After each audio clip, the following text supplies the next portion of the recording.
माझं सोलापूर न्यूज मध्ये आपल्या सगळ्यांचं स्वागत आहे सगळं, परंतु जनतेने दाखवून दिलं की खऱ्या अर्थाने जे काम करणारे लोक आहेत त्यांच्या मागे जनता उभी राहिली आणि आज 2.5 वर्षामध्ये जे काम केलं त्याची फलश्रुती, त्याचा परिपाक आज आपण पाहतोय. आणि चहापानासाठी अजितदादा मगाशी म्हणाले विरोधी पक्षाची परंपरा आहे बहिष्कार घालण्याची. आम्ही त्यांना आमंत्रित केलं होतं, आम्हाला वाटलं येतील, परंतु जनतेनेच विरोधी पक्षावर बहिष्कार घातला आणि त्यामुळे एवढी लँडस्लाईड विक्ट्री मिळाली. आणि म्हणून खरं तर आज त्याच्यावर जास्ती काय मी बोलत नाही, परंतु सुदृढ लोकशाहीचं जे काही आपण संकेत म्हणतो, सत्ताधारी पक्ष आणि विरोधी पक्ष जरी ते संख्याबळाने कमी असले तरी सुद्धा विरोधी पक्ष म्हणून आम्ही तिघही आणि आमचं महायुती सरकार कुठेही त्यांना कमी लेखणार नाही.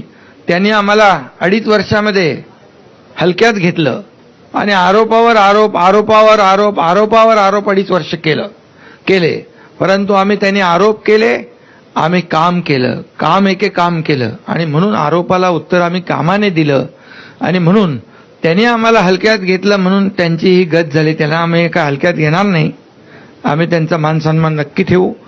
आता त्यांनी सकारात्मक राजकारण केलं पाहिजे, कन्स्ट्रक्टिव्ह क्रिटिसिझमची अपेक्षा त्यांच्याकडून आहे. आणि जिथं सरकार किंवा कुठं चुकत असेल तर विरोधी पक्षाने नक्की बोलावं, परंतु या ठिकाणी विरोधाला केवळ विरोध न करता सरकारच्या चांगल्या कामामध्ये, अधिवेशनामध्ये आपण भाग घेतला पाहिजे सगळ्यांनी.